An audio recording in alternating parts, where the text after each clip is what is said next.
Halo teman-teman, kali ini kita akan membahas salah satu buku yang sangat menarik dan bisa mengubah cara pandang kita tentang uang, yaitu buku The Psychology of Money, karya dari Morgan Housel.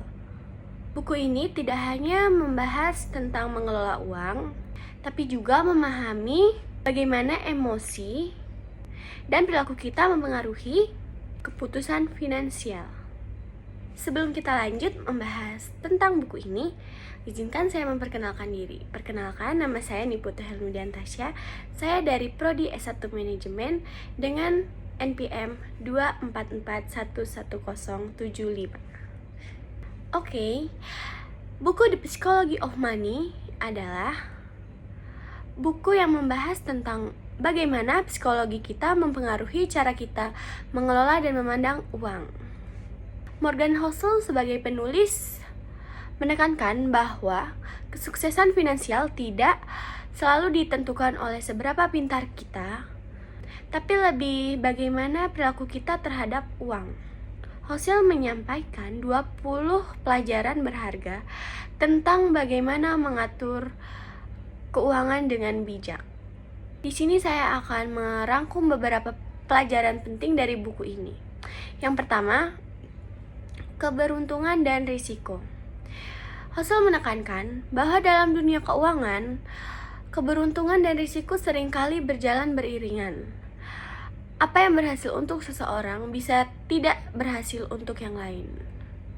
Kita harus memahami bahwa apa faktor yang tidak dapat kita kendalikan dalam investasi dan keputusan finansial. Yang kedua, cukup adalah cukup. Salah satu pesan utama dari Housel adalah memahami kapan harus berhenti mengejar lebih banyak uang. Ia mengatakan kita bahwa ketamakan sering kali menjadi penyebab utama kerugian. Jika kita sudah mencapai level kenyamanan finansial, penting untuk tidak selalu mengejar lebih, tetapi juga belajar merasa cukup. Jadi, kita harus selalu belajar bersyukur dan merasa cukup. Yang ketiga adalah kesabaran adalah kunci. Investasi bukan tentang siapa yang paling cepat kaya, melainkan siapa yang bisa bertahan paling lama. Morgan Housel percaya bahwa investasi jangka panjang dan kesabaran bisa memberikan hasil yang lebih baik daripada mengejar keuntungan cepat.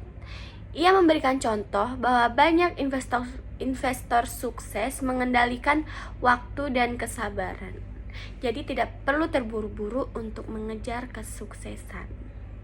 Buku ini bukan hanya untuk para ahli keuangan, tapi juga cocok untuk siapa saja yang ingin lebih memahami hubungan mereka dengan uang. Morgan Housel menggunakan cerita-cerita yang sederhana dan mudah dipahami, sehingga kita bisa lebih dekat dengan konsep-konsep yang ia jelaskan. Selain itu, buku ini membuat kita sadar bahwa perilaku keuangan kita sangat dipengaruhi oleh latar belakang, pengalaman hidup, dan bahkan trauma masa kecil. Salah satu kelebihan buku ini adalah cara Housel mengajak kita untuk berpikir tentang uang dengan berperspektif yang lebih manusiawi. Ia tidak mengajarkan teknik investasi yang rumit, tetapi lebih fokus pada pengembangan mindset yang sehat tentang uang.